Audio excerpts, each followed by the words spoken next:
Alright y'all, we're giving away this 650 horsepower turbo LS swap Colorado, and it can be yours. You guys have to go to lsnasty.com to get entered to win. It's 10 times entries and 20 times entries on anything in the past collections, and for a very, very limited time, we have these die-cast Black Sheep cars, which are absolutely sick. If you get up close to them, you can see they got the parachutes, they got the bullhorns, they got the engine sticking out the hood, TKM, QA1, DCF all on board.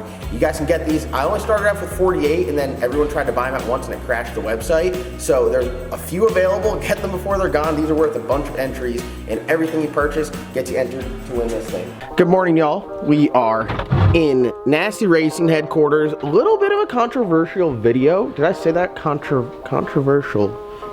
Yeah.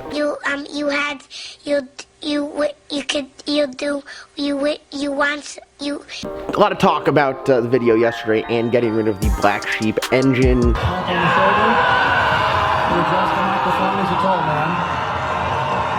It is something that I had planned, but not on this timeline. Oddly enough, the day before all of this transpired, when we were working on Eddie Murphy's turbo kit, I mentioned like very quickly that I was putting a HEMI in the Black Sheep, and I think like 1 or 2 people picked up on it. Not a lot of people really caught my drift.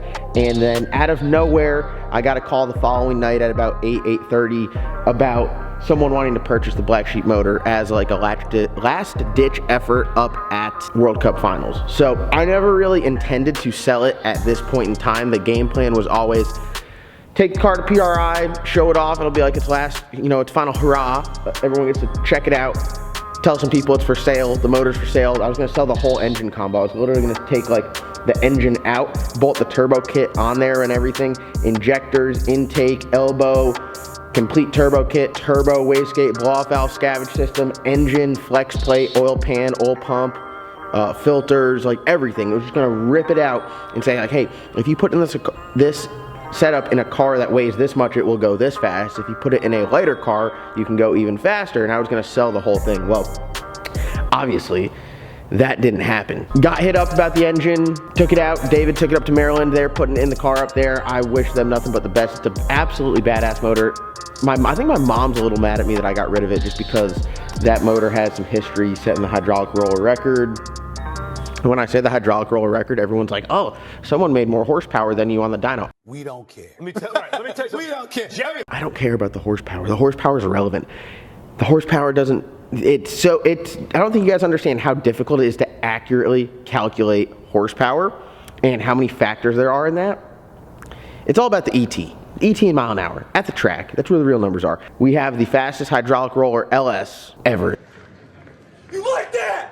You like that? That engine is now gone, but we literally whipped some ass. We went a 412. We've gone as fast as like 182 with the hydraulic roller setup, and the car just, it worked. The chassis wasn't the best. It was kind of heavy, but the setup, the configuration, all the stars lined, and we went really fast. So I'm very proud of that, and I think that chapter for me is closing.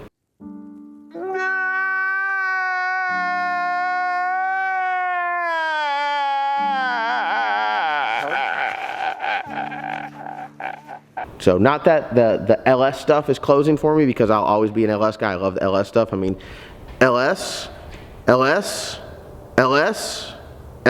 everything's always gonna have an LS. So gotta keep that stuff around. It's never gonna go away. But as far as being in something that we would consider a high level competitive race car, for me, the classes that I want to run, how fast I want to go, we were really pushing the limits of the LS. So this is what the Black Sheep is looking like right now.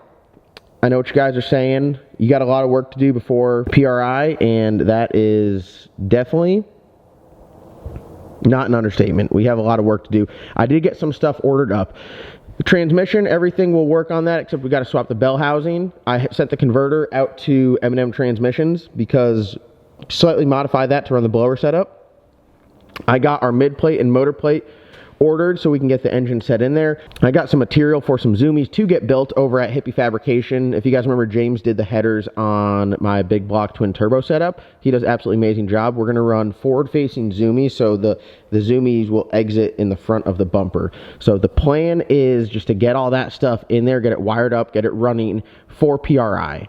so we can drive it to PRI. It will be very close to take to the track, but there are some upgrades I want to do before we go to the track. One of the upgrades that I would like to do is new front end and new doors, just because they've been on this thing.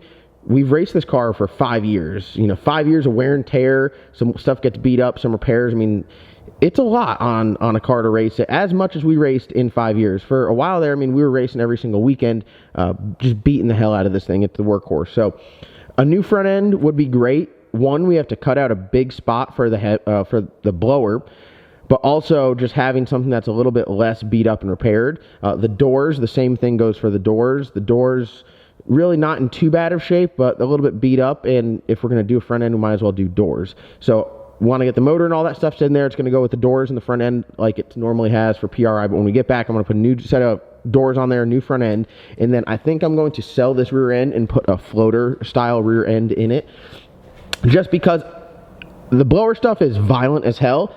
I don't want to have any issues with this. This thing's got new axles in it and a spare axle. I'm going to sell just the rear end housing. Probably, I don't know, probably not with the third member. It might just be the housing and brakes, no third member. So it's a nice rear end, and when I put a new housing on there, I'm going to get some really big spread brackets on there, so we will be able to take the chains off and have more separation. One other thing that I would like to do, obviously, we're about to put a race tech seat in this thing before we go to PRI, but I think just trimming out a lot of this tin here where it doesn't really need it, I think that will maybe look a little bit better and make it a little bit easier to service. That's the name of the game on this thing, is making it serviceable. So with having all of these welded in here, doesn't add any structure, doesn't really add any safety, because if something were to come apart in the transmission, it's going to absolutely just tear through that tin like it's not even there. So I think if we get rid of that stuff, it'll be just a little bit easier to work on. We're going to have to add a belly pan for the transmission and for the engine. So I have a small little list of things that I would like to do to this, but none of them are large. None of them are going to require taking it to a chassis shop and losing the car in chassis jail, which I think is a fear of mine. I have some PTSD over that. I'm going to put a new fuel tank on it, probably maybe something a little bit larger, something center mount, just because before the turbo was center mount. As far as the wiring harness and everything goes on this, it should all stay the same. We have to make a different injector harness. Obviously, we can't run stuff through like the underneath the plenum, because it just is all intake on a HEMI. So a new injector harness, and then we're going to have to add an injector driver module for a second set of injectors above the blower itself. So that's really it. The wiring harness itself should stay the same and should all plug up. And then we have to delete some things. We're going to get rid of the scavenge, so obviously no scavenge pump on this, no dome control. It gets very simplified. The MSD 600, that all that stuff stays. Just make new plug wires for it, and we should be good to go. So not really too much as far as changing the configuration of the car. It's not like we have to build a new turbo kit, not like we have to rewire the whole thing. Some tasteful upgrades along the way, and we should be able to stick a HEMI in this thing, and hopefully it looks pretty good. So we'll run up front and check out the HEMI, and I got the plate on it for the injectors above the blower, and I got the lid on it, or the blower head. It looks absolutely insane. All right, so I got all of the Black Sheep turbo stuff sold. Really smoking deal to my buddy Kenny. He got the complete turbo kit. He wants to look at the intake. If you get the intake, then everything bolts right up. But headers, hot side, turbo, cold side, exhaust, scavenge pump, all the V-bands, and then the intake obviously has all the stuff set up with it. This thing right here is an absolute unit. We got the HEMI, we got the blower on it. It's not in its final resting place on there, and then I kind of got the lid and everything mocked up. I had to do some modifications. The other blower that we had was a nostalgia style blower, so it was 1471, but it had the actual like front piece on a root style blower. It was cut out for more airflow, so you had to set the blower back to get everything to line up.